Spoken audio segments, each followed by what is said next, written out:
Welcome to Control Your Career, a podcast to help you conquer uncertainty, shatter imposter syndrome, and rise above the expectations imposed by others. My name is Julia Toothacre, and I am the career coach and strategist at Ride the Tide Collective, my career development company where I offer career coaching courses, and I have a plethora of free content. I have been doing this work for over a decade, and I want to help empower professionals like you to find clarity, navigate your current career with finesse, and propel yourself toward career advancement in alignment with your unique personality, preferences, and values. This podcast is a great place to start your journey toward controlling your career. Season 10 is all about managers and specifically what managers want and expect from their employees and teams.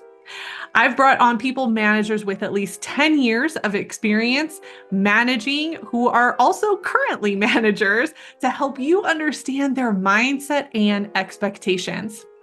Each episode will have action items that you can apply to your unique situation and consider in your relationship with your manager. You can find this episode and more at ridethetidecollective.com. And you can connect with me on LinkedIn, where I post career information and inspiration to help you control your career. Welcome, everyone. We have made it to the end of season 10, and I am going to be doing a wrap-up episode. I felt like there was so much good information in all of these interviews that I wanted to take some time to really synthesize it together, talk about what I learned, some of the best practices, some of the things where we saw managers differ. And I'm just really excited to go through all of this with you. So let me give you a little bit of a rundown of what this episode is going to be like. And I will also have timestamps for this as well, just in case you want to go to a specific section just to hear about that. So first, I want to talk about some of just the more, I would say, shocking, quote unquote, realizations that I had throughout listening to these episodes. And some of them are going to be that shocking, but I think the fact that we're voicing some of these things and managers are saying them, that's what I really wanted to bring to the table. So we're going to start with that. Then I'm going to go through some common themes that I saw throughout this season, and just talk through a little bit of that. And I'm going to give you some references and examples from the episodes themselves and from the managers that I interviewed. We're also going to talk a little bit about some of the contrasting perspectives that I saw. So that's going to also be a theme here as well. One of the things that I think is going to be most helpful is going through the 5 different management styles that I picked up on throughout these interviews. And we're going to give you some examples of that and talk about some of the benefits and some of the challenges of those different management styles. And it's really fun to actually go back and listen and really hear those styles come out in how the managers interviewed with me. And so for you as a listener, that's a really great opportunity for you to listen to a manager that has a certain style to see if that's a style that really resonates with you. And then I think one of the most popular sections is going to be the resume and interview tips from the manager perspective. We've had this from the recruiter perspective before. Now we've got the manager, and honestly, it's not that much different.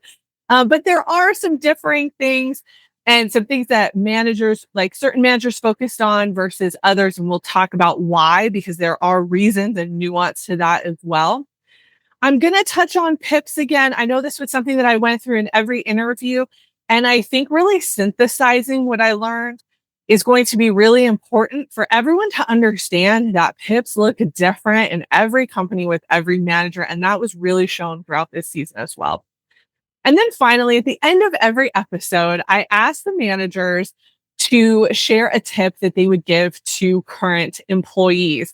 And so I've put all of that together, and I'm going to share all those tips with you so that you have them all in one spot just to help you think about things that you could do and take that tip in for yourself if that's something that you would like to implement. Okay, let's get going with kind of the top shocking, quote unquote, moments that I found within the interviews. So, one of the first ones, and this is actually so relevant because I've seen a lot of data and a lot of articles written about this. I've done press on this topic, and it's the uh, shifting from in office to remote work. So, if you were listening to all of my episodes, Mike Ferris from ZEP, he actually talked a lot about the transition from being in the office to remote work. ZEP really embraced remote work. And I say that this is shocking because a lot of companies are doing RTO. We're seeing so many RTO mandates come down right now. And that's having a lot of different implications for professionals. And so the fact that we got to hear from somebody whose company is saying, no, like we're going to embrace this remote work. We're gonna embrace it. I think it works out. Now, obviously, ZEP also has um, warehouse operations. This does not apply to that. But Mike's role is in customer service and managing customer service agents and professionals. And so it worked out well for them, right? One of the reasons that he said that it worked out well is because they actually have systems and processes set up that allow them to still continue to monitor and track employees. You know, when we're talking about call centers and customer service and all of that, you know, that all gets tracked. We talked about that in that episode. And that was one of the main reasons that Mike said they were able to really embrace the work from home model because they had all of these things set up. There was a lot of shifting that had to be done for him as a manager, and he talks about that in his episode. But I thought that was such a refreshing conversation to actually hear about a company that's embracing it instead of saying, no, you've got to go back. All right. And then another kind of surprising um, situation that I saw in the interviews actually came from my conversation with Tomas Company from Adidas. And what was interesting to me is the opportunities that Adidas provides. Now, a lot of times when we talk about large global companies, they do have really great systems in place and all of that. But the level of development that Adidas puts into its employees and the longevity that the employees have, I really feel like that's something that other companies need to really start embracing. Tomas had been at the company for a very long time. He made an international move and stayed with the company. And then a lot of his coworkers had been there for a really long time. And so I think what's really great is Adidas really invests in their people. They believe in their managers, they believe in their employees, and they provide opportunities and resources for them to grow. And I think that's really important as a company. And again, I don't think we see that enough. And so that was one thing that I really wanted to make sure that we pointed out and gave kudos not only to Tomas as the type of manager that he is, which he is an extremely people oriented, empathetic manager, but also just to Adidas and the different work that they're doing to help empower their employees. So, the next thing that I want to talk about is really more of a powerful moment where I saw really the difference in how managers view PIPs. And if you've listened to this season, you know that every manager has a different approach. I'm going to go more in depth with that later in this episode.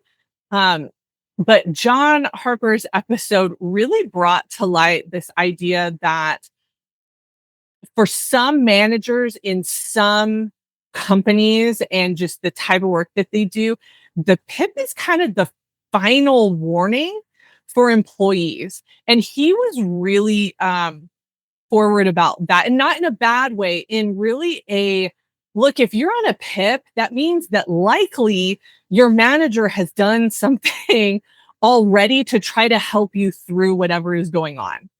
And so, where some other managers have seen it more as a developmental opportunity in certain situations, for John, it's really this is like I've done what I can do. And so now we have to go through this official channel. And so I think that's good to understand in terms of where your manager falls with that type of procedure and what the company views as well. Um, the other thing too is remembering that your managers, the majority of them are trying to help you grow. They're trying to make you better. So you as an employee also have to be responsive to that. So if you can tell that your manager is asking you questions, is challenging you on things, it's probably because they're trying to help you move forward. They're trying to help you grow in your position. If you ignore all of that, then this is where you get to this point, right? And so for John, it really was like it's a last ditch effort to clarify expectations through an official channel. And his episode, honestly, was one of my favorites because I just loved how he was a combination of really direct in his communication and his management style, but also very supportive. If he saw that you wanted to grow and you wanted to be a better employee, he was right there cheering you on and helping you do that. And so I think that um, this way that he's talking about pips absolutely makes sense because it means that he's exhausted everything that he can do. And one of the things that he also talks about is kind of the emotional divide when it comes to pips. It can lead to that, right? Depending on where the employee is, depending on where the manager is. But at the end of the day, it really is about clarity and respect and truth. And we're trying to help you grow as a professional. Not everybody takes that well, and not all managers deliver it well. And so this really can be on both sides. So this isn't oh, the manager needs to do this, the employee needs to do this. It's really everybody coming together for the best outcome of everyone.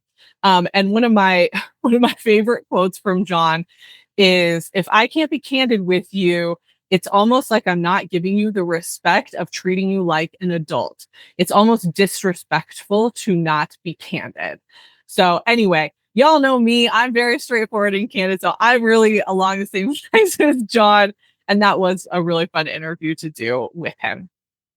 Okay, another kind of shocking, startling realization was in Marcy McDonald's episode where we talked about nonprofits. And I think for people who are interested in nonprofit, you definitely need to listen to that episode or watch that episode. But one of the things that we talked about was funding positions. And when you're a nonprofit, a lot of positions are grant funded, which means that they are temporary. And sometimes they have a very clear expiration. And, Marcy will share that with whoever is being hired. Sometimes there's an expectation that it will become permanent through additional funding and things like that. But I think when you're applying for these types of positions, you need to remember that, especially in nonprofit, your position is not guaranteed if it's grant funded. And honestly, it can end at any point. And so you just need to be careful with that when you're applying for positions and understand what it is and realize when you're being hired for it that you might only spend a year or two in that position. So I think that's one of the things that is really nuanced into nonprofit, but is also important to understand. And then our final realization, and honestly, this isn't going to be a shock to anybody, but I love that Renee said it. So in my interview with Renee Trotman, she talked about how often managers are thrown into leadership roles without proper training or preparation. And if you remember, Renee herself is a people manager, but she is also doing a lot of human resources work. So she's really front lines in terms of working with managers and has done that for many years, along with herself being a manager. So she really has two different dynamic looks at management. And so I loved that we got to talk about this because this is something that I have been screaming from the rooftops. If you follow me on social media, I talk a lot about preparation. I talk a lot about training programs and all of that. we do not train our people enough anymore. And that goes from onboarding a new employee to training a new manager or pre-training of a manager to make sure that it's something that they want to do. I think a lot of times what happens is somebody's really good at their job and then they get promoted, but that doesn't necessarily mean that they're going to be a good people manager. And so that's a lot of the conversation that Renee and I had in her episode. And I really appreciated that conversation. And I love this quote that she had in it where she said, you can be a great individual contributor, but if no one has set you up to lead, that's where you see the horror stories unfold. So again, Renee's episode is a really wonderful look at not only her people management style, but just looking at people management as a whole and talking about that. So if you are somebody who aspires to be a people manager, then her episode is one that I would definitely look at and watch and listen to kind of hear her perspective as somebody who is in human resources. All right, now what I want to do is talk about some of the common themes that I saw, along with some of the contrasting perspectives. And again, what I loved about this episode was being able to bring people managers on who either I know personally were referred to me, and some of them I just met and ended up really enjoying the conversation. But the thing to remember is managers are people too. They make mistakes, they mess up, they also can help you. And I felt like the group that I brought in this season, we got to just learn so much about who they are as managers and how they got to where they are. But we also got to see insight into how they make decisions and just how they approach people management. And it's all a little bit different. But here are some of the common themes that we saw.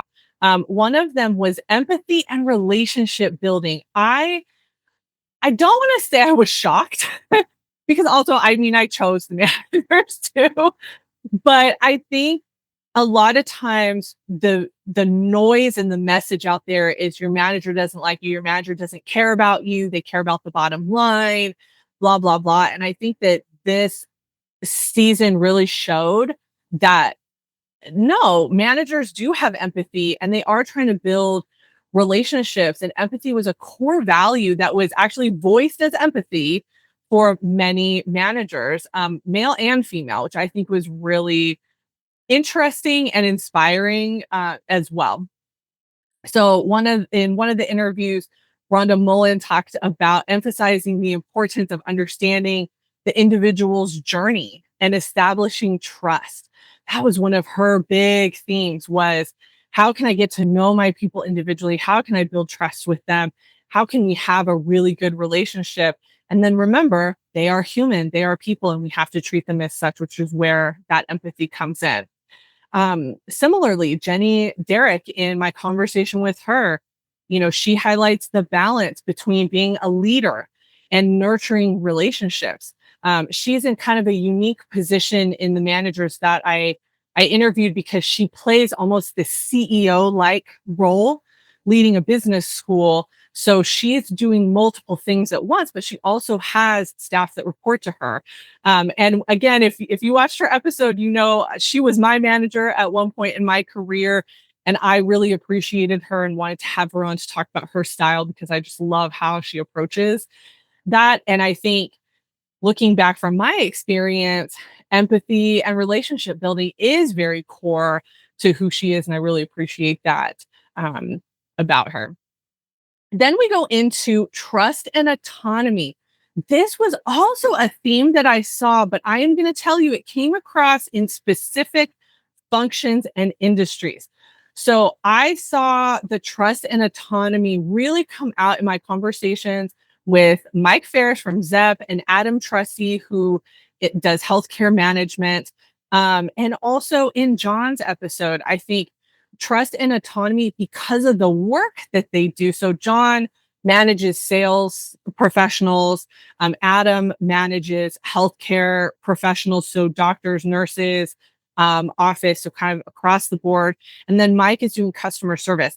These are all functions where there has to be high trust because it's all client customer oriented work, but also autonomy because your people are having those conversations with clients and they need to be able to have those conversations.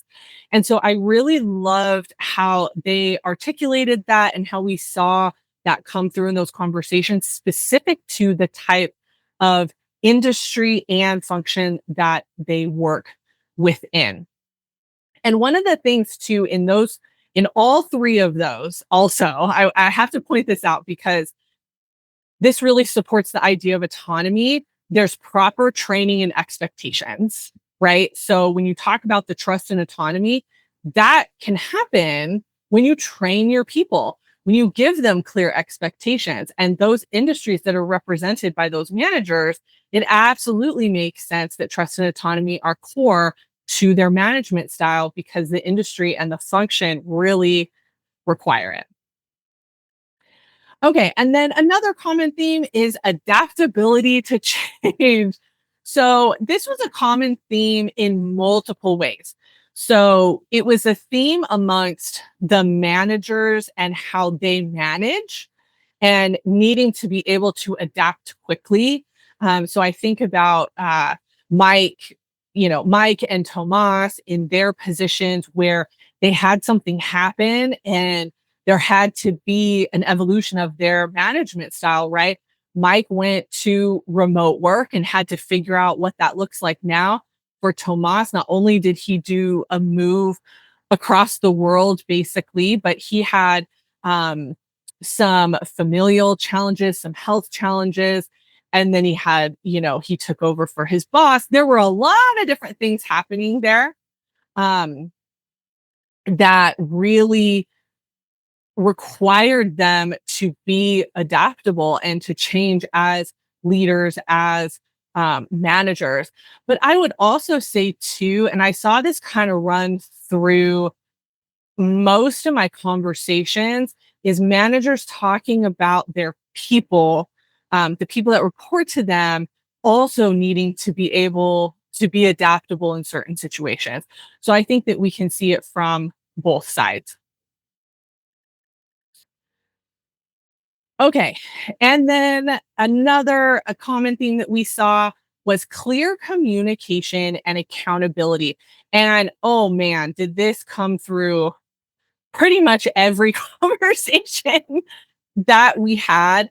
And I think that's because as managers, you really want to try to be clear in your communication. You want to be that person to help hold your people accountable. And again, I think I brought together a really great group of managers who are the the positive ones, right? The ones that are trying to make an impact.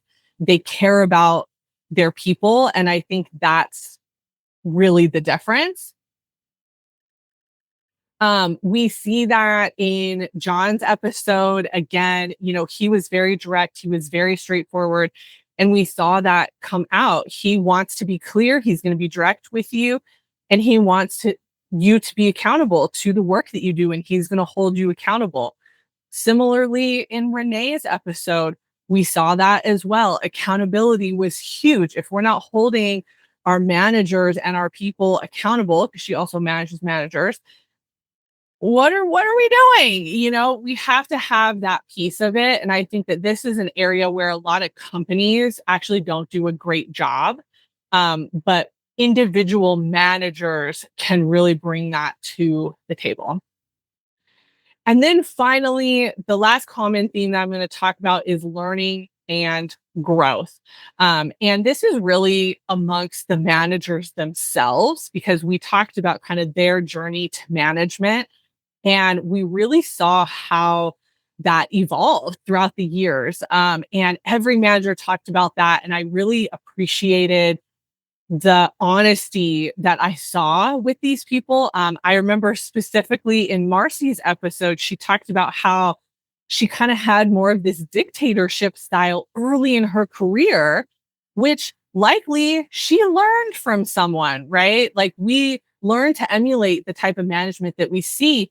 But she also realized very quickly that that style does not work and didn't work. And she evolved. And now I've known her for a number of years. And man, does she do so much work to understand her people and to help create a cohesive team and help people evolve and all of that. And I'm not saying it's easy. There's always going to be challenges, but I've seen her growth firsthand. Um, Also, if you want a really good story, go listen to Jenny Derrick's episode. She talks about early in her career, what management was like, and then the shift. And I'm going to tell you, as somebody who has been in academia, I worked in higher ed for many years. Um, Being a woman in academia and specifically on the faculty side, which is Jenny's path, is hard. And so she talks a lot about her journey and her path to management. And again, I've known her for many years and she managed me and she was one of the best managers I've ever had, and specifically one of the best female managers that I've ever had. And we actually talk about that through her episode. Um, so those are some of the common themes that I saw. And I hope if you listen to the whole season that maybe you picked up on some of that as well. So there are a couple of other contrasting perspectives that I wanted to point out, because even though I heard some similarities from a lot of the managers, they also had differences in terms of how they approach certain things, their priorities, all of that. So let's start with the role of relationships in leadership, because I had a couple of managers who were higher level leaders. And so they're balancing a lot of different priorities along with their people management. And so one thing I wanted to point out was Renee and Jenny both talked about relationship building, right, as part of their style and all of that. But how they approach it is very different. So with Renee, she focuses more on balancing the personal connection with accountability. She's also in a different, she's in a different industry as well. And so that also plays a part to this. Whereas Jenny, being more in academia, she has she emphasized a little bit more vision setting, right, as a way to build trust.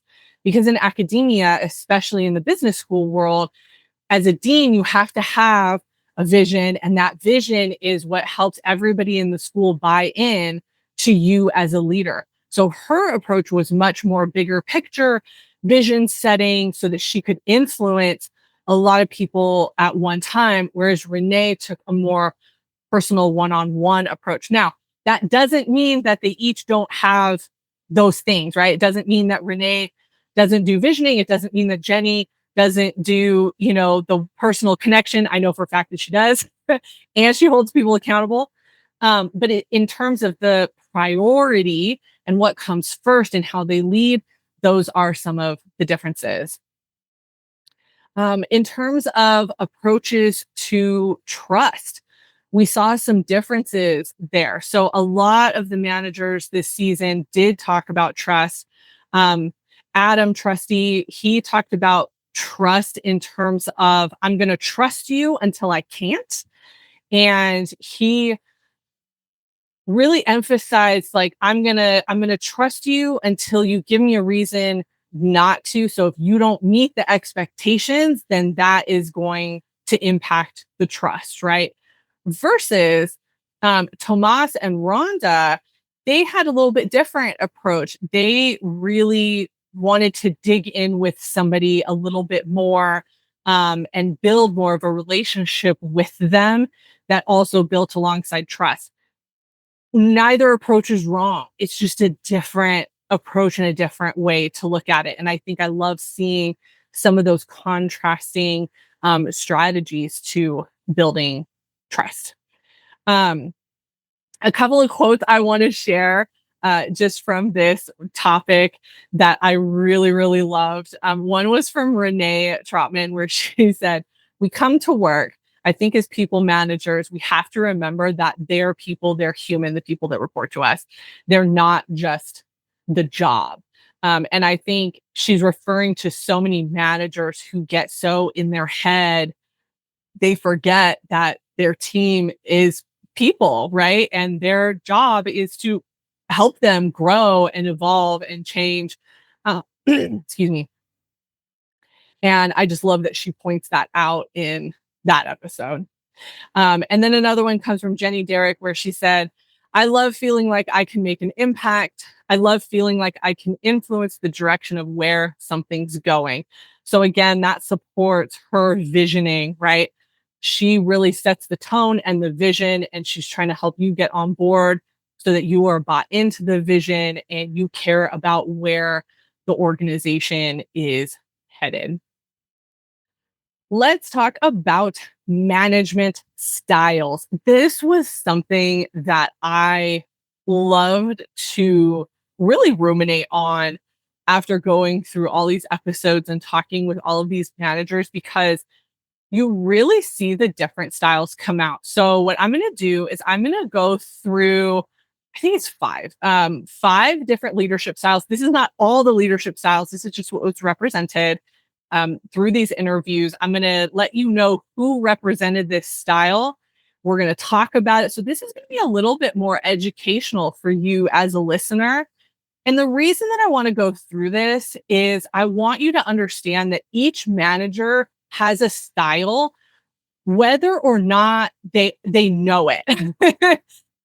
How they speak, how they talk to you, how they interview, how they come across. Like, you can pick up on some of these as you're having conversations with your manager. And so my hope is that you can help identify the type of leader that your manager is, and then understand the benefits and challenges to that. So we're going to talk about that for each style. And then also, as you're doing interviews, like maybe you're preparing for a job search or something like that, you can also ask questions in terms of what type of leader somebody is. And I hope that some of this information will help you as well. So, first, and no surprise, is empathetic leadership. We talked about empathy earlier, and we had a number of people who really represented this, but we saw it most in Tomas Company, Renee Trotman, and Rhonda Mullen. So those three episodes are going to be the ones where we're going to see empathetic leadership really, really well and really clearly. So to give a description, this style is centered around building strong, trusting relationships with the team, being emotionally intelligent, and fostering a supportive environment. It really emphasizes understanding employees' individual needs, goals, and emotions while encouraging personal growth. So when we talk about the benefits here, a lot of times it's higher employee engagement. Now, there's a lot of caveats with this. I'm not going to go into everything, but higher employee engagement because employees feel valued, supported, they feel like their manager cares about them. Stronger relationships is another benefit because, again, you feel like you can trust your manager. They care about you. They're building that relationship. And then there's usually more of a focus on development. These are managers that really want to see you succeed in your career, whether it's with them or somewhere else, right? They really support that. Hey, it's time. We don't have any space for you here. I want to help you move out. I actually have seen managers do that before because they want their people to succeed so much. But there are challenges, right? There are challenges to empathetic leadership. One of those is the risk of being seen too soft. So again, if you're somebody that maybe doesn't want that type of leader, you want somebody that's a little bit more direct, then you want to make sure that this isn't necessarily the right leader for you, because you can be seen as too soft. And in some cases, it can also be time consuming. So as a manager, if you are an empathetic leader, you have to figure out how to balance the relationships and the work. Because if you are prioritizing your relationships with your team, sometimes that can take over. And now there's higher stress because you don't have enough time to complete your own work. So you just have to think about that balance. And then finally, and this is one that when I was in higher ed, I saw happen a lot. There's potential for blurred boundaries. And so what that means is close relationships with employees, you can sometimes make it difficult to maintain authority or handle performance issues. Not only that, but favoritism really comes into this. I saw this a lot in higher education because that's a high empathy space, especially in student affairs, which is the area that my office typically went into. Um, and it's again, you as a manager have to be able to set those boundaries and recognize in yourself the type of leader that you are. But also as an employee, I know for me, I want a manager who has empathy, but not so much that I feel like it's going to be used to manipulate me at some point, which some people actually do. So again, there's benefits and challenges to this, and we just need to be aware of both sides. And then next, we have more autonomy focused leadership. So these are leaders who are more hands off. I would say that this was seen most with Mike Ferris and Adam Trusty for obvious reasons, right? Mike is managing people remotely. Adam manages like 100 people. So we have to look at what is possible. And so for them, autonomy focused leadership absolutely makes sense. So these are managers with a style that provide employees with a lot of independence. They set clear expectations and give team members freedom to meet those expectations in their own way. This, for me, this is the ideal leadership style. I don't know about you. But these leaders avoid micromanaging and trust their employees to perform. So that's why when we were talking about trust earlier, Adam's approach is different, right? He doesn't have time to build the same type of relationship because he meets with so many people and he has so many people that he oversees. So he has to trust you implicitly from the beginning until you give him a reason not to. So some of the benefits here, increased autonomy and empowerment. So if you are somebody that does not like to be told what to do, you just want to know what the end goal is, this is a great management style. Development of leadership skills. So because this style fosters independence, it allows the employees to be more self-sufficient and it allows them to really grow professionally because they have to problem solve and they have to figure things out on their own. So they really do gain a lot of additional skills. And then efficiency, right? So again, I keep taking it back to Adam, but it's just because he oversees so many people. But even for Mike, having to go through all the customer service pieces and train and all of that is very time consuming. And so when you have a more autonomous style and you just deal with issues as they come, that creates a lot more efficiency as a people manager. This is less time spent overseeing day-to-day activities, right? They're not micromanaging. And it allows the manager to focus on other strategic priorities. But remember, there are challenges to this as well. So for some employees, it's going to feel like there's a lack of guidance, right? You might feel unsupported or uncertain if you're not getting enough feedback. So I would say for people in early career, this is not a great management style to be under unless you are somebody who is a go-getter and very self-sufficient and wants to be independent. But if you're somebody that still needs feedback or you're not sure, you're doubting yourself, this is not going to be a good management style for you. There is a risk of underperformance if the expectations aren't clear by the manager, or if there is no follow-up, if there isn't a good system, employees might struggle to meet goals or they take advantage of the freedom in an unproductive way, which again harkens back to Adam's episode of I'm going to trust you till I can't, right? And so you want to really think about that.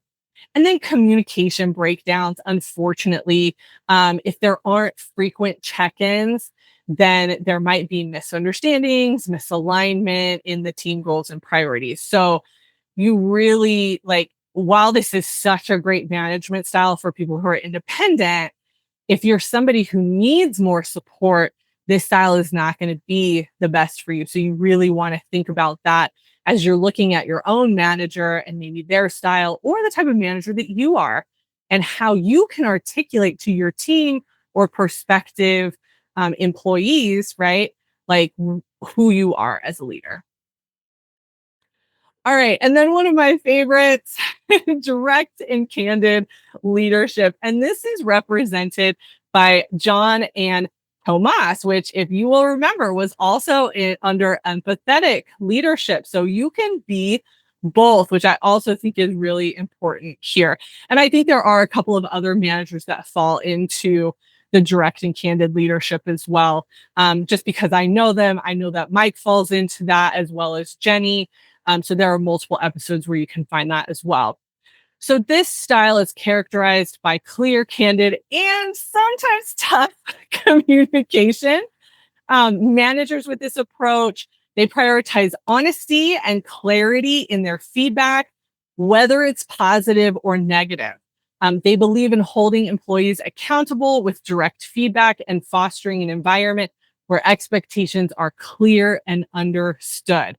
So there's a lot of benefits to this style. We've talked a little bit about this in other sections, but clear expectations and accountability, you as an employee will always know where you stand with a direct manager. And so sometimes it's easier because you know exactly what they want.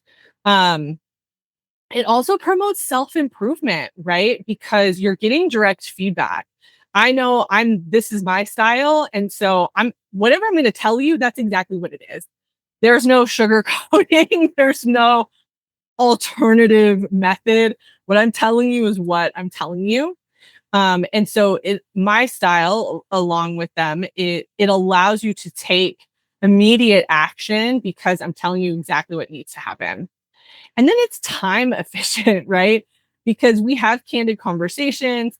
You can quickly address performance issues without unnecessary sugarcoating. So again, this is a style that I think in certain areas and certain functions works really well. I think about John being in sales. A lot of sales professionals, they just want the direct information. They don't want it, sugarcoat and all of that. And even Tomas, he does a lot of analytics. His team does a lot of analytics. It's the same thing.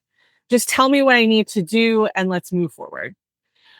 But there are challenges. And again, as somebody who mimics this style, this is my style, there are some challenges, and I've seen those firsthand.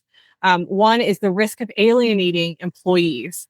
So if the delivery of the feedback or the information is not delivered with empathy, then it can be perceived as harsh or disrespectful.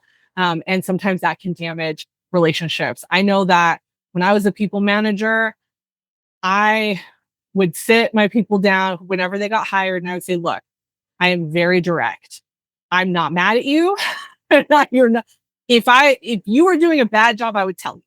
So my style is very direct. Please do not take it as anything other than that. So I really prepped my employees because I wanted them to understand my style so that I didn't have to constantly sugarcoat and caveat everything for employees. Now, that doesn't mean that I didn't get to know them and try to adapt to their style. I did, but I also made it clear that there are times where I'm going, and I'm going to be really straightforward with you and you can't take it any other way. So there's potential for discomfort. I also experienced this.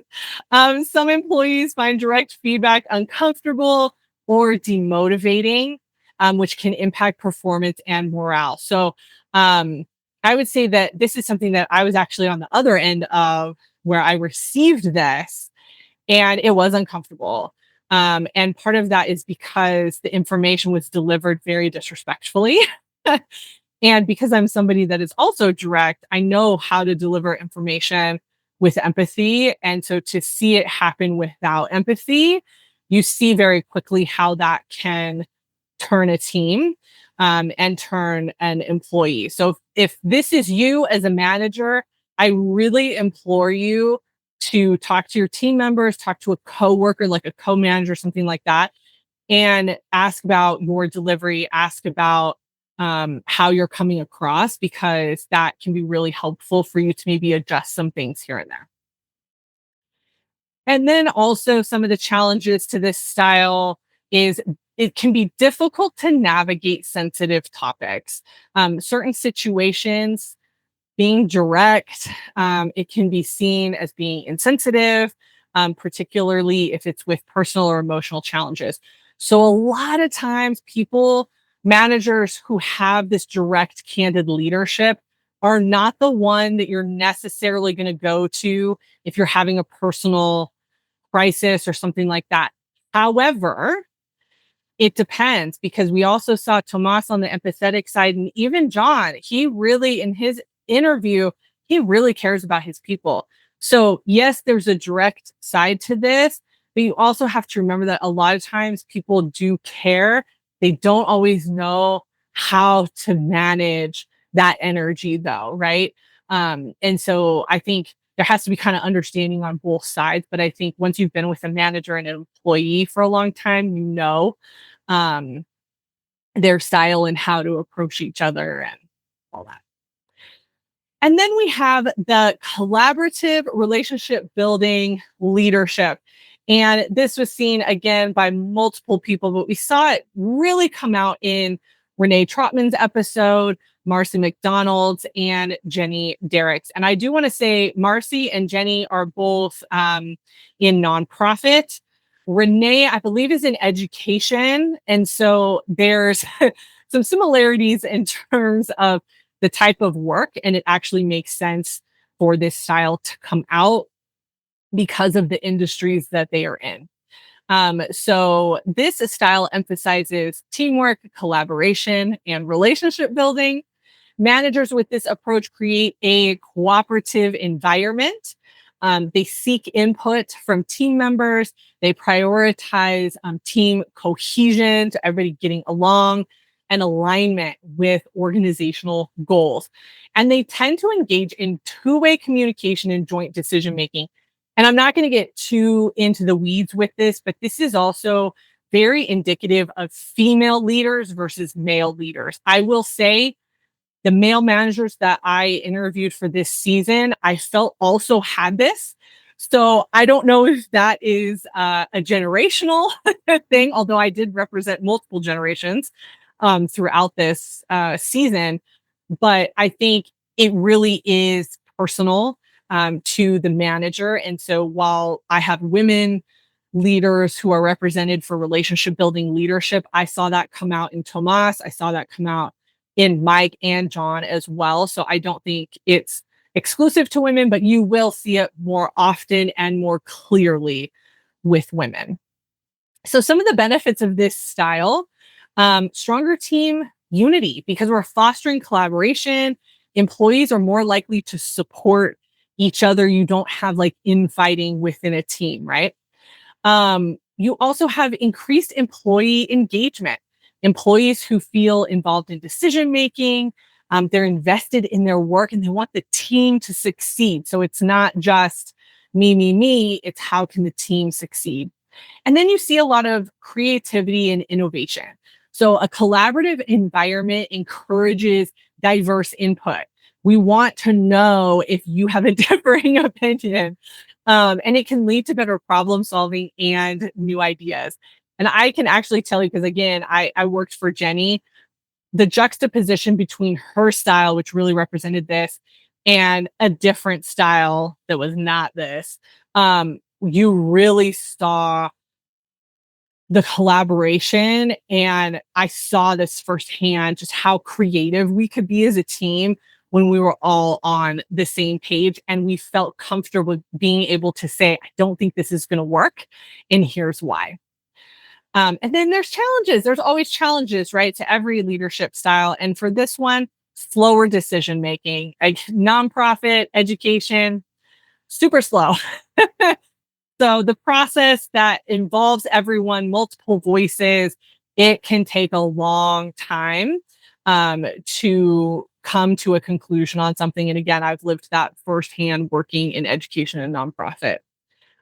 There's potential for conflict And so this is where being a really good mediator as a leader is helpful. But if team members have differing opinions or styles, work styles, the collaboration can result in tension and disagreements.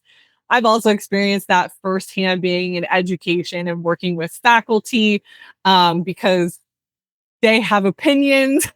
We all have opinions. But in academia, people really fight for their opinions. And so at the end of the day, I think we had such a supportive environment that it didn't last long, but we definitely saw some of that tension come out when there was disagreement. And then finally, there is a risk of too much consensus seeking. So some managers struggle to make tough decisions if they're overly focused on pleasing everyone or avoiding conflict. And so, again, this can happen in a lot of nonprofit environments that I've seen as well as in education, but it happens everywhere. Sometimes you feel like you have to include certain people, whether you really need to or not. And then the final leadership style that I saw was performance oriented leadership. And this really came out in Mike and John's episodes. And again, that is partly because of the industry and the function that they work within. For Mike, he's working in customer service, which is also sales. It's like customer service sales. And then John is sales as well. And so those functions are performance oriented and the leadership is going to look different. And it has to look different because of the goals of that type of work. So managers with this style, they are highly focused on results and metrics. They set clear, measurable goals. They track performance. Again, sales. This style prioritizes achieving outcomes, often using performance data and benchmarks to drive decisions. So if you're somebody that does not want to be tracked in that way, these are not going to be good areas for you to go into. Okay. But there are some benefits. So benefits can be clear goals and measurable success. I've found that people who have a history of sports, maybe you did sports growing up, you were in collegiate sports, going into performance-oriented careers actually is really helpful because it mimics being on a sports team and is really performance oriented. And so you have those clear, measurable successes. You know exactly what to expect, how it's measured, and you're seeing it, being tracked all the time. There's high accountability. We heard this a lot from John, actually, in his interview. Employees are held accountable to the results that they deliver, and they have to make sure that the expectations are met. And I do remember John talking about if you're not meeting those, then we need to have a conversation and we need to be clear and we need to be candid. And I need you to be honest with me so that I can be honest with you. And there is a focus on results, right? So you're aligning your efforts toward achieving organizational objectives. And again, this is performance-driven industries. So some people love that. They love having the results and knowing this is where I stand, this is what I'm doing, all of that. So this might be a good fit for you if that's something that you really like. But there are challenges. There always are challenges. This can lead to burnout, especially if this isn't a great fit for you. Being so heavily focused on performance, it can lead to high pressure, and that pressure can lead to stress and burnout depending on the manager and depending on the environment that you're in. There's a risk of overlooking employee development, right? Because there's an overemphasis on performance and it can sometimes neglect the personal and professional growth of the employees. Now, I think the managers that we brought on did a really good job of trying to balance that, but that is not always the case. And I know this just from having clients who have been in sales positions before. And then in some cases, there's potential for low morale. If you feel as an employee like your worth is solely based on the results, then that and your results maybe aren't where you want them to be, then that can really lower your motivation and your morale. And then that leads to other challenges because you're not necessarily meeting those expectations. And in some cases, it doesn't mean that you're doing anything wrong. It just means that you're not performing to the level that the company wants. You might be doing everything you can, and the contracts aren't working out. So there's a lot of like nuance to this as well. One thing I want to say, going through all those different styles is each management style has its own strengths and weaknesses. This is not indicative of every management style. This is just what we saw represented in this season. And I think what is really key to understand is each manager is going to have their own style. And sometimes that style is going to be informed by the function that they're overseeing or the industry that they're in. And we really saw that represented here. And so I want to make sure that you, as an employee and a professional, you understand that the type of work that you do and the type of industry that you go into might not be a good fit if you've been in it for a while and you notice that you're not jiving with it, or you're getting the same types of managers over and over and over again, because that's the type of manager that works well in that industry, in that function. And if that doesn't work for you, then you have to find something different. And that might mean switching industries or switching functions. So just something to think about. Hey there, Julia here. Is this episode resonating with you? Maybe it's got you questioning how you can better communicate with your manager, team, or just learn more about how to control your career. Well, I've busted into this episode to tell you about my career action coaching. Career coaching is more than job search and resumes. It's also about managing the day-to-day situations that come up in your career. This coaching option is perfect for the career management situations that you're dealing with, along with other career-related challenges or goals. This is a flexible coaching option to help tackle specific topics to move forward efficiently and confidently. Not all coaching requires a 6-month commitment. Career action coaching is 3-hour-long sessions that can be customized to your unique needs. Before committing, let's discuss what you need in my complimentary career coaching clarity call. The link will be in the show notes and the description for this episode. Now let's get back to the show. All right, let's talk about resume and interview. This was something that I asked every manager, and we did see some common themes, but we also saw some differences. So let's talk about what that's going to look like from this season. So one of our common themes that we saw was clear and relevant experience. I think this is a little bit of the barrier we're seeing right now in how people are applying. I'm not saying that the hiring process isn't broken. I know that it is. There are a lot of barriers. There are a lot of issues. However, there are a lot of people that are saying it doesn't matter. Just go for it. Apply for the position. It doesn't matter if you're qualified. It does matter. It does matter. Because hiring managers are looking at your resume and listening to you in an interview. They want to make sure that you have clear and relevant experience.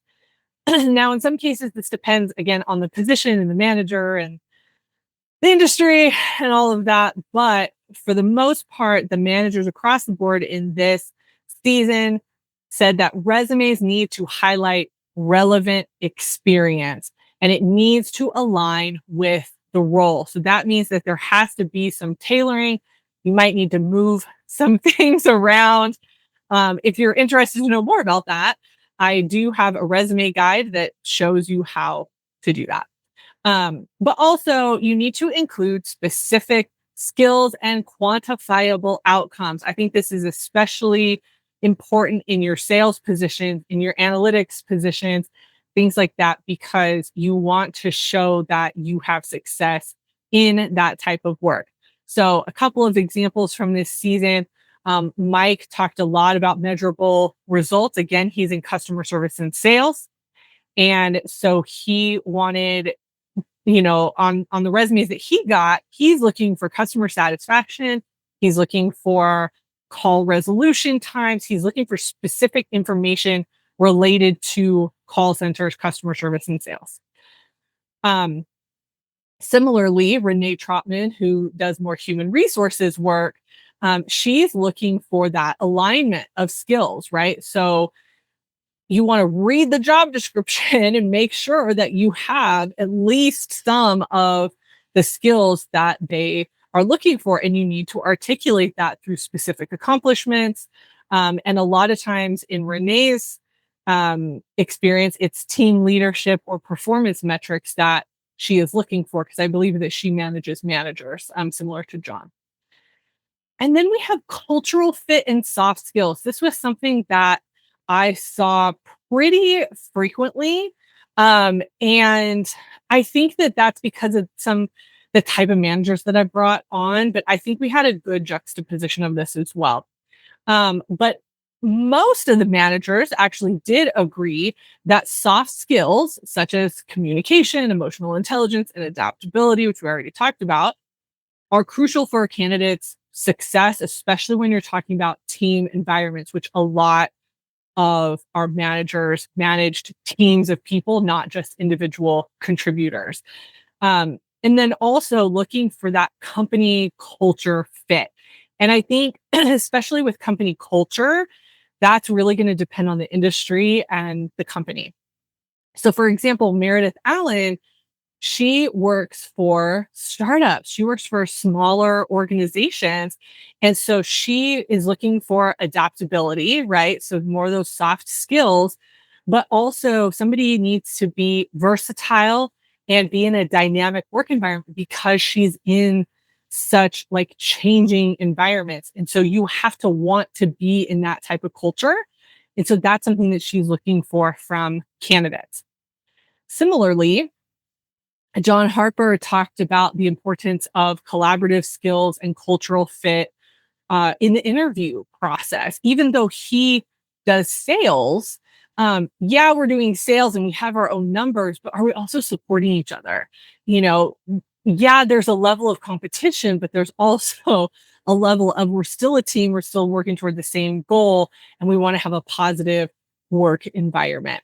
And so he also wanted to know, especially in the interview process, again, he wanted candidates to talk about examples about how they've worked in teams and how they've dealt with conflict, because that will give him insight into, are you going to bulldoze everybody in the team, or can we all work together? Similarly, Marcy McDonald, being in nonprofit, culture fit was a big conversation that we had in her interview, because you have to be passionate. You have to be passionate about the nonprofit that you are going to work for. If you don't have some type of connection to it, it really does make it hard for you to connect to the work, to connect to the team, the donors, all of that. And so she's really looking for, do you understand this organization? Whereas I think for other people, that is something, but it's not at the heart of the interview process the same way that it is for her. And so she wants to make sure that the candidate can demonstrate how their values align with the nonprofit values and goals. So that's something to think about if you're going into that type of work. And then another common theme that I saw was just the focus on growth and development. And so for candidates, being focused on growth and development in your resume and in the interview process. So these managers wanted to see some type of growth from you. And a lot of reason for that is because it shows your engagement in your work. Because again, managers do care. Even if you've had a bad experience, there are still managers out there who want you to succeed, who care about the work that you do. And, you know, the managers that I interviewed, they want to know that they can trust you and give you additional responsibilities, and you're going to rise to the occasion, right? So a couple of examples of that came out with Mike Ferris in his interview, where he prioritized resumes that show specific performance metrics again, and then how that person has progressed in their role. So are you continuing to do the same thing every day? Or Are you taking some stretch projects? Are you doing something a little bit extra? Because in the back of his mind, he's thinking, is this somebody that I could promote down the line? Right. So he's already in the interview thinking about the future of that person. Similarly, we have Jenny Derrick, who is in higher education, working in a business school, and she is looking for candidates who can demonstrate leadership and initiative. And again, because I worked for Jenny, she's huge on initiative. She wants you to come with ideas. She wants you to make your role whatever you want it to be within reason, obviously. But she really is supportive of you seeing where there are issues and coming forward with problem solving and how can we fix this. And so you would want to demonstrate that in a resume that you're submitting for her. And then also Marcy in her episode, again, the nonprofit space, she values candidates who have grown in their roles. They've been in leadership positions. They've taken initiative. I think initiative is a term that a lot of the managers said at one point. I want somebody who's going to take initiative. And I think if you are somebody who is looking for a job that you're just coasting through, then these managers are not going to be a good fit for you. So that's also something for you to be very self-aware of. If a job description is calling for initiative and you just want to phone in your job, which is totally fine, right? You just want to show up, do your job and leave, then a position that says like must have initiative is not going to be a good fit for you. So you want to think about that as you're going through the job search process. Okay, let's talk about some differences because there were some differences in how these managers approach the resume and the interview. It doesn't mean that they didn't care about these things. It's just that they prioritized them in a different way. So the first one is the focus on performance versus soft skills, which I already sort of touched on. We definitely saw a difference there. And remember, we talked about, the different functions and industries having a different focus. This is exactly what it is. You have performance oriented positions and you have more positions that require high level of soft skills and relationship building. And that priority is going to look different. So for example, Mike is really prioritizing performance metrics because of the customer service aspect. Whereas Jenny, her people really need to have leadership qualities, long-term career vision.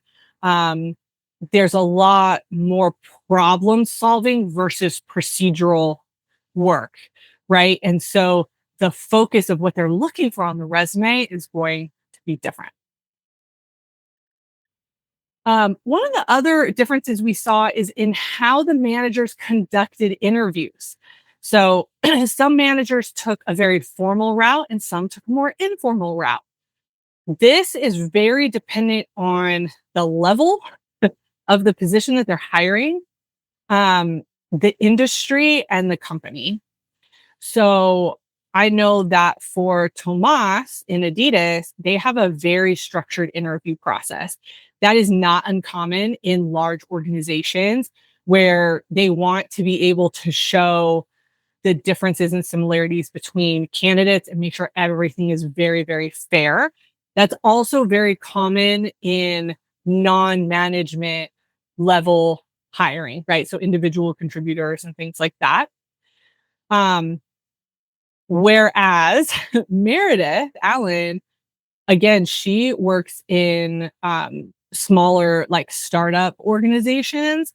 And so because that's such a dynamic environment, a lot of times they don't have the same procedures in place. And their interviews tend to be more informal.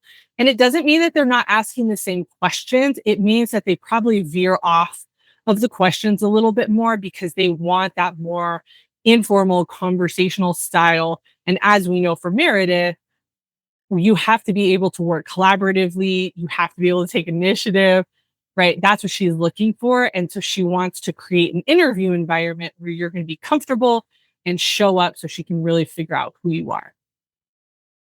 And then we have Marcy, who really does a combination.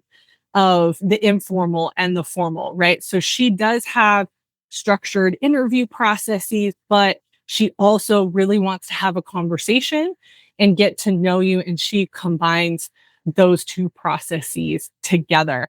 And not that that's indicative of anything, but I think that you see those differences depending on the companies. I know a lot of times in startups, they are a more informal process. And so you as a candidate just need to understand that when you're going into interviews.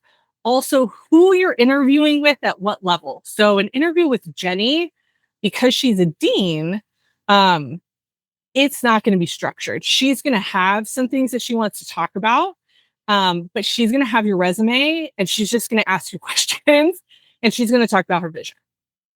And you guys are going to have a conversation because she's high up. So that's a different conversation than you're going to have with somebody like Mike, right? Where he's hiring for customer service representatives, individual contributor. We have specific things that you need to be able to do. Yes, we're going to train you, but I need you to be able to do X, Y, and Z. The vision and big picture is not as important, right? So you as a candidate need to understand your level and the type of interview that you are likely going to go into because of the function, the industry, and the level. Okay, this one I think might upset some people, but there were differences. So when we're talking about resumes, some people prioritize experience, other people prioritize potential. And I think this is where I see candidates get the most upset, because we see managers who really do prioritize, like, have you done this type of work before?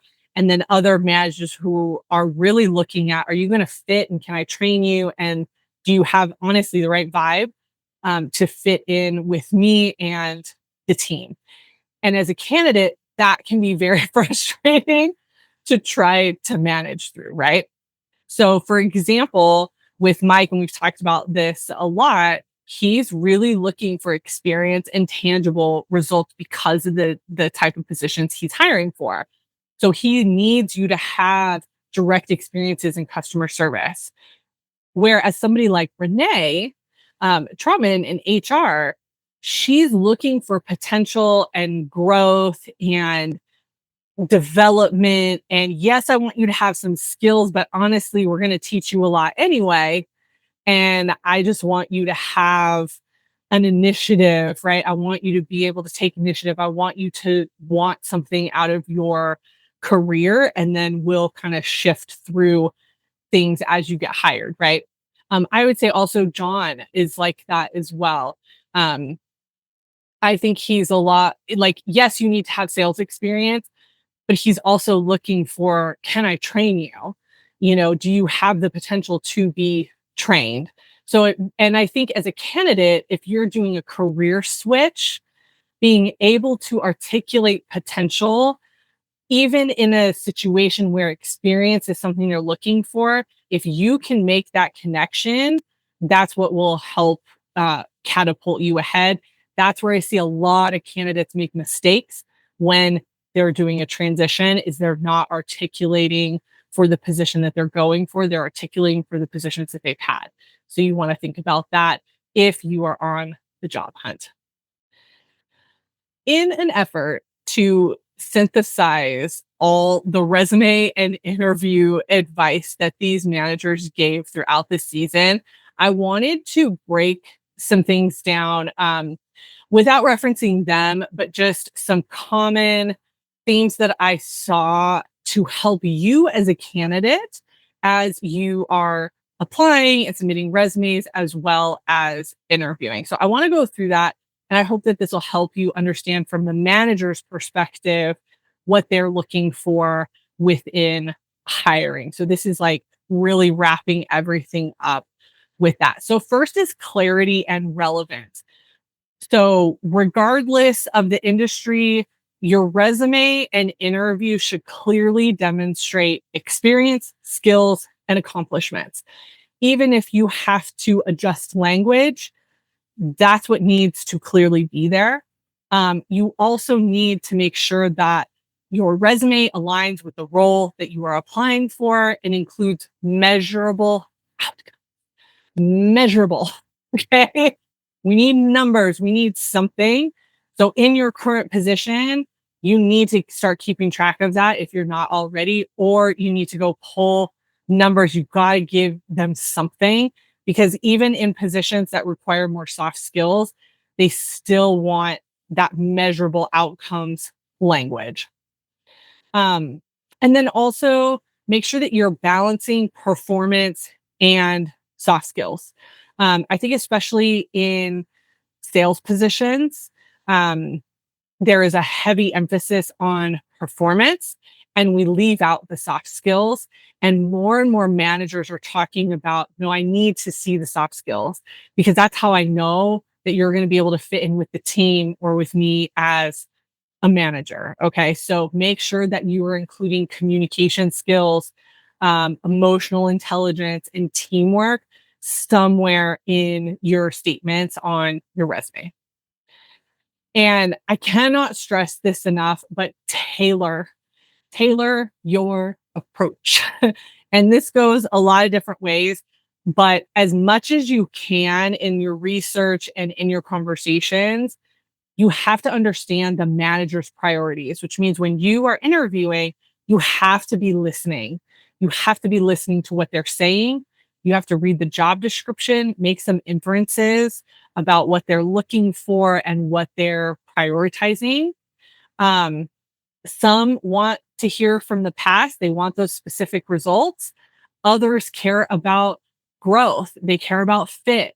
So listen to the questions that they're asking and make sure you're giving them the right information and adapting on the fly, which I know can be very hard for some people, but you really have to be actively listening and adjusting what you're saying to the manager in the interview process. Also, just being prepared for interviews.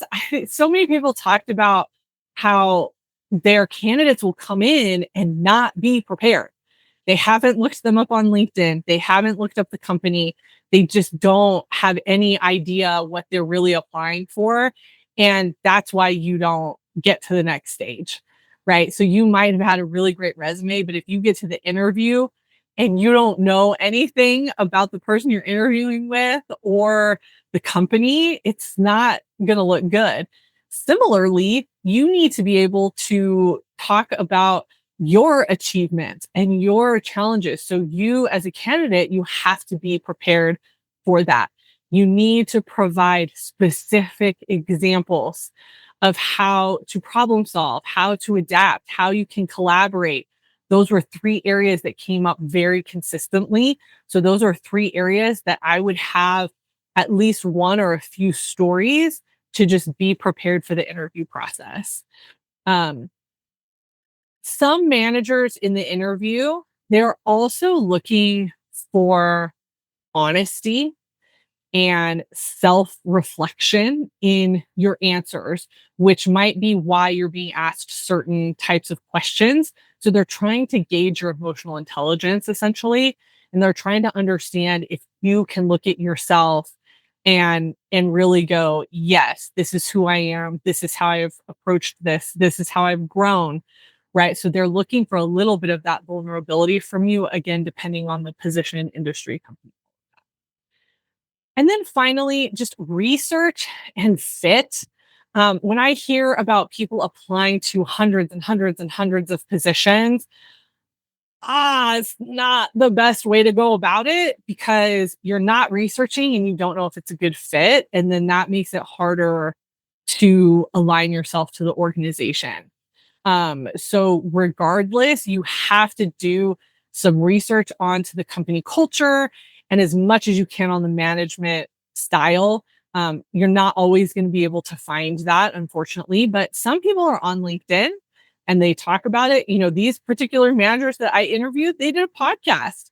So now if you're interviewing with one of them, you have a podcast to reference about who they are and their leadership style. So you need to do that level of research when you are applying for a position and going in specifically for the interview. Um, but honestly, The interview is a sales pitch in a lot of ways. It's a sales pitch where you are convincing them, like, hey, I'm already qualified. You already screened my resume. I already have the qualifications. Now I want to show you that I'm a good fit for the team and I'm a good fit for you as a manager. And in some cases, you might not be. And that's okay. That's okay. But I hope that that helps give you some practical tips straight from the managers across this season to help you on your job search journey. All right, next up, we have to talk about PIPs just for a little bit because I know that this is an area that people feel very strongly about. And so I want to make sure that we can synthesize some of what was talked about on this season. So we had some common themes and insights that I saw around PIPs that I want to share. I'm going to keep this part a little bit shorter just because I know there's, again, a lot of feelings and you can go kind of look at each episode if you want to hear more about it. But one of the things that I noticed with these interviews is PIPs should be seen as a developmental opportunity, not just a punitive measure. I'm not saying that people don't use it as a punitive measure. They absolutely do. And we have seen that.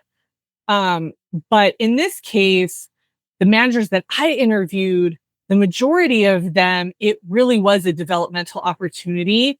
And they didn't get to the PIP until they had exhausted other things and they just needed that accountability for the employee in order to move forward, right? And in some cases, it's just helping to correct a behavior, maybe that they brought in from another experience or something is going on and the manager hasn't been able to get through. We just need something a little bit different. So, for example, Mike emphasized that PIPs can serve as an opportunity for growth, not just a step before firing, right? That's not necessarily the end goal. The goal is this is an issue I'm seeing, but I'm not seeing you put effort into fixing it. And so we need something a little bit more formal and that has accountability for us to work through it. He talked about seeing PIPs as a way to identify areas for improvement. He also shared a couple of stories of his employees where they had to go on a PIP just because of repeated behavior. He'd had conversations. The behavior kept going and we had to go to a PIP and they ended up fixing it. It ended up being fine. But again, it's not always about how can we fire you quickly. It really is about communication. So something else to remember about PIPs is they are most effective when there's clear communications and a structured plan. So a lot of times this will happen when maybe performance is struggling for whatever reason, and there just needs to be clear outcomes. And in some cases, maybe the position the person is in is not a good fit, and the PIP helps identify that. And then you have to make a choice on what to do, right? But when employees are put on a PIP, it also requires additional accountability, check-ins, all of that. In my episode with Renee Trotman, she talked about this really extensively, actually, because of her work with managers, and she helps train managers on how to do all of this as well. And she really wants to make sure that there's clear communication between the manager and the employee.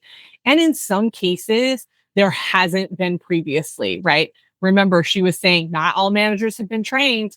Not all of them understand what to do. And so some of them resort to a PIP to help clear up the communication.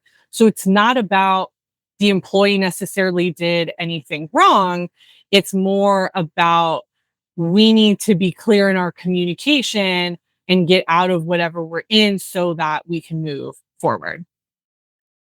So another thing with PIPs is they need to be tailored to individual needs. There are some companies that have very formalized PIP processes, and that's fine. But at the end of the day, that process really has to be tailored for that person. So as a manager and an employee, you need to make sure that the PIP is clear and it's going to meet that person's individual needs and goals. This is something that Meredith Allen talked about. And I think, again, given the work that she does, working primarily in startups and smaller organizations, she wants to help understand the root of whatever the issue is, which I think a lot of managers feel that as well. But in order to do that, then there has to be an extensive conversation so that the PIP is written in a way that is actually going to help the employee. Um, and one of the things that she actually said was PIPs should reflect a personalized approach. It's not just about correcting a mistake, it's about creating a path forward that makes sense for that individual's growth.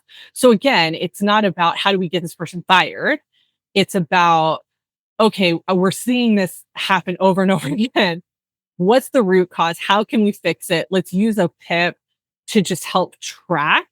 Because at the end of the day, if that employee can't fix whatever's going on, then we have to figure out, are they in the wrong role? And we need to move them into a different position. Or is this company not a good fit? And then it does move into a situation of firing.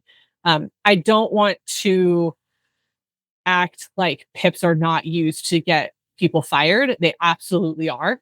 And whether managers own up to it or not, there are situations where the goal is for that employee to fail. I think at the heart of it, no manager really wants that person to fail. But if there's a misalignment, if there's miscommunication, if the employee doesn't want to be there, if the manager honestly just doesn't like that employee, there are so many things that can happen that lead to a PIP. So I don't want you to hear me and go, this is like la la land. Like, this is fantasy land. This doesn't happen. I've only ever been in situations where PIPs are used to be fired. I think that's unfortunate because I don't think that that's the case in every situation. But unfortunately, that's the case in a lot of situations. And a lot of people are vocal about that. And so you don't necessarily hear the developmental PIPs because that requires somebody to say, I kind of messed up here and I had to take ownership of it and I was on a PIP and all that. People aren't going to say that. So if you're, on social media hearing about PIPs and it's like, this was used to get me fired, da, da, da, da. I'm sure it was. I'm sure it was, but that doesn't mean that they weren't used for developmental purposes as well. So just something to think about, but also understand your manager's view, understand the process at your company, because in some cases, that PIP can be used to your advantage depending on what's going on. So, all right, I want to keep that short and let's start to wrap this up. I mentioned in the beginning that each manager gave a tip to current employees to be successful. So I want to share everybody's tip just so that we have it all in one spot for you to go over. And honestly, I just love all their tips. I think they're really useful. So let's start with Rhonda Mullen. Her tip was to take ownership of your development. Always be looking for opportunities to learn and grow, whether it's through formal training or informal feedback. Proactively seek out feedback and be open to it. Mike Ferris talked about being proactive and taking initiative. Don't wait for someone to tell you what to do. Show that you can solve problems and take action on your own. Be the person who makes things happen. Meredith Allen talked about focusing on developing your soft skills like communication, collaboration, and emotional intelligence. In today's world, technical skills are important, but the ability to work well with others will set you apart. Marcy McDonald talked about knowing your worth. I loved this one. You have to advocate for yourself and be clear about your career goals. Don't be afraid to ask for what you need, whether it's a development opportunity or a conversation about your future. Not enough employees do that. I can tell you that. Adam Trusty said, don't be afraid to ask questions and learn from others. People often hesitate to ask questions because they fear looking like they don't know something, but those questions can be the key to your growth. Tomas talked about taking ownership of your career development, and you know that I love that. Identify your strengths and weaknesses and align them with your career goals. Don't wait for someone to tell you what to do. Be proactive in shaping your own career. I love Tomas and I love that message. From Renee Trotman, build strong relationships at all levels of organization. Your network can be one of your most valuable assets. And the more relationships you have, the more opportunities will come your way. Yes, I cannot emphasize that enough. Then we have John Harper. He says, stay focused on developing yourself as a person, not just as a professional. Skills and achievements are important, but your personal growth and development will shape the kind of leader that you become. And then finally, we have Jenny Derrick. She says, don't be afraid to step outside your comfort zone and embrace challenges. The moments where you feel stretched, the most often lead to the biggest personal and professional growth. I am so grateful for all of the managers that were able to join me on this season. I really hope that you enjoyed this as well and you got some insight into what it's like to be a people manager and all of the similarities and differences that they have. And just remember that not all managers are bad. Not all employees are bad. There are such unique situations surrounding hiring and your career and just this entire workforce situation that we all have to be in.